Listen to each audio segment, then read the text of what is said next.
Annie par rapport à cette situation parce que c'est un couple que je maîtrise vraiment beaucoup. Donc, je connais M. Takam, ça fait aujourd'hui 28 ans. D'accord. Monsieur Takam, il est marié en 2002. Il est allé en Europe. Et déjà, il n'a pas gagné la Dream Card avec sa femme. Vous connaissez M. Takam, hein? Vous le connaissez depuis? Je le connais depuis, ça fait 28 ans. D'accord, merci beaucoup parce qu'il y a quelqu'un de très important qui est en ligne là. Il y a une amie de M. Takam. Vous vous écoutez, madame. Merci. Oui. Donc, je le connais depuis 28 ans. C'est quelqu'un qui s'est battu. Il est allé en Europe et puis au moment où il fallait chercher une femme parce que avant il voulait épouser ma grande sœur parce que M. Takam était mon professeur d'anglais en classe de 6e. Donc à l'époque il voulait épouser ma grande sœur, donc du coup je le maîtrise très bien. Donc il vient donc au Cameroun, il vient prendre son épouse, il l'amène en Europe. M. Takam s'est battu. Il l'a emmené à l'école, en fait, il est inscrit à l'école, lui n'étant pas allé à l'école aux États-Unis. Alors? Il dit que s'il envoie sa femme à l'école et qu'elle finisse l'école, pendant que lui, il va aussi aller à l'école, elle va aider la famille. Donc, du coup, quand la femme va à l'école, elle sort infirmière. Elle commence à s'en sortir déjà bien. Violent et autres. Pendant toutes ces années où elle était à l'école, il n'était pas violent. Une interrogation. Quand elle introduit le divorce, M. Takam paye un billet d'avion, il vient au Cameroun, il négocie avec sa mère. Les parents de cette fille le chassent en lui disant qu'il ne peut plus rien apporter à leur enfant. M. Takam repart aux États-Unis. Il voit les amis les uns aux autres pour pouvoir racoler les morceaux parce que le divorce aux États-Unis, au Canada, c'est la société. La femme refuse. Et en passant, l'amant de la femme, c'était son avocat du divorce. Quoi? En passant, entre guillemets. Ouais. L'amant de la femme. Avant de continuer, si tu es nouveau sur la chaîne, abonne-toi, active la cloche de notification et partage la vidéo. C'est gratuit en même temps. Donc, quand moi j'entends les hommes et tous les hommes qui... Moi j'ai dit dans cette histoire, on ne doit pas juger quelqu'un parce qu'il faudrait que chacun se place dans la position, il faudrait que chacun vive cette situation pour pouvoir savoir ce que ce péché a traversé. Non, ma soeur, je ne dis pas que je te coupe la parole. Ça m'interpelle ce que tu viens de dire. Parce que quand tu regardes Madame Takam, Annie, quand tu la regardes, elle n'a pas le visage d'une femme frivole. Elle n'a pas le visage d'une femme qui va de gauche à droite. Elle a le visage d'une fille, une femme de famille. Elle a même le visage d'une fille, je peux même dire une fille posée quoi. Je me pose la question que comment elle a fait pour connaître le blanc là? Elle a rencontré le blanc là où? Parce que c'est qu'aux États-Unis, avec les blancs, les Africains et le blanc, c'est... Donc ça veut dire que quand elle allait demander le divorce, on a présenté son avocat qui est devenu son amant. Donc c'est dans les... C'est faux. Hein? Madame Takam introduit le divorce, ça fait 3 ans. Elle sort avec son amant, ça fait 5 ans. Quoi? Ouais. Ouais. Elle sort avec ce monsieur, ça fait 5 ans. Elle introduit le divorce, ça fait 3 années. Donc ça veut dire que, puisque M. Takam avait déjà, comme on dit, il avait bâti sa vie, il ne demandait plus rien à personne, tu vois.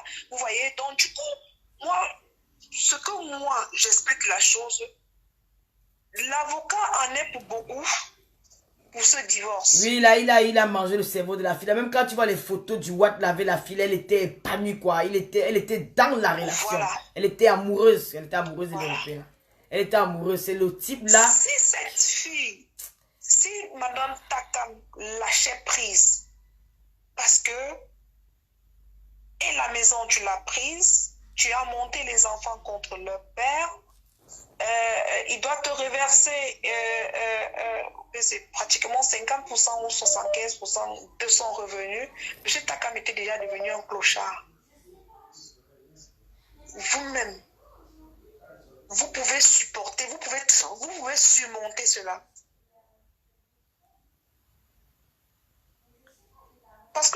l'intervention du monsieur qui a intervenu là, il disait que monsieur Takam a la sorcellerie dans le ventre. Lui, il avait qu'une femme à ses côtés, non?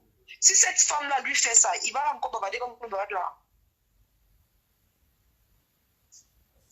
Moi, il y a 3 jours, avant la mort de monsieur Takam, moi j'ai causé avec lui. Donc 3 jours avant sa mort, il m'a appelé. Il m'a dit, Larissa, je suis au bout du suicide. Je lui ai dit non. Les mots comme ça, il ne faut pas. Il me dit que tu es une petite soeur de très loin à moi. Si je me mets à te raconter ce que je vis, je ne suis pas sûre que tu pourrais supporter ça. Moi, je lui ai juste dit que tu sais quoi? Seul Dieu pourra te reconforter. Et ce jour, je pense, puisqu'il avait un dossier au pays où il avait versé 20 millions à un monsieur et pour un terrain, pour un espace de pratiquement 4 hectares. 10 ans plus tard, puisqu'il avait versé 20 millions, ça fait 10 ans aujourd'hui, même demi mètre carré, il n'en avait pas. Qui? Monsieur Takam. Donc vous comprenez que lui, c'était déjà la dépression pour lui. Parce que c'est moi qui lui annonce que le bureau du monsieur s'est effondré, l'immeuble du monsieur s'est effondré avec tous les titres fonciers à l'intérieur. Donc vous voyez qu'il voit toute sa vie s'effondrer. Et quand il va chercher les enfants, il voit l'amant du monsieur, l'amant de la femme dans la maison. De la femme dans la maison. Vous-même, nous tous, nous sommes des femmes. Est-ce que c'est raisonnable ce que c'est? Ne serait-ce parce que n'importe qui dit que pour le bien des enfants, ok, elle a aussi pensé au bien des enfants en expulsant son mari, en demandant qu'on expulse son mari de la maison. Elle a pensé au bien des enfants en montant les enfants contre lui. Donc, vraiment, cette histoire, bon, c'est vrai que le crime, c'est le crime, mais je ne lui donne pas le tort. Je ne lui donne pas le tort. Moi, il n'a vraiment pas tort. Il ne faudrait pas qu'on se leurre. Il n'a pas tort. Parce que vivre dans un pays où tu n'as pas de famille, ta seule famille, c'est ta femme, tes enfants, et puis traverser ce genre de situation, il a été vraiment très fort. Je dis qu'il était vraiment très fort. Donc, vraiment, qu'on arrête de le juger. Ce que chacun peut dire de cette histoire, il peut juste tirer des leçons de l'histoire de M. Takam. Parce que c'est une leçon de vie. Nous, les femmes, au gros cœur, voilà où le gros cœur a mené cette dame. Elle allait manger, elle allait bénéficier des biens de ce monsieur. Si elle lâchait prise, les deux devraient être en vie, non? Je vais t'envoyer, Tata Lolo, par ce numéro WhatsApp, le voice de la belle-sœur de la fille, en même temps sa cousine. Je vais t'envoyer ça. La belle-sœur de la fille, la belle-sœur de Takam, la sœur de Takam. Non. La belle-sœur de la fille, la coépouse de la fille, en même temps sa cousine. Donc ils sont mariés dans la même famille. Oui. Je vais t'envoyer inbox son voice et tu vas écouter. Si tu vas écouter et tu comprendras mieux que si une personne de sa famille, la famille de la femme parle ainsi, vous pouvez un peu imaginer. Ah, cette histoire. Bon. Total Lolo. Merci beaucoup, ma chérie. J'attends le voice. Hein. Je vais aussi écouter, maman. Je t'envoie ça tout à l'heure. Merci beaucoup. Merci pour ton intervention.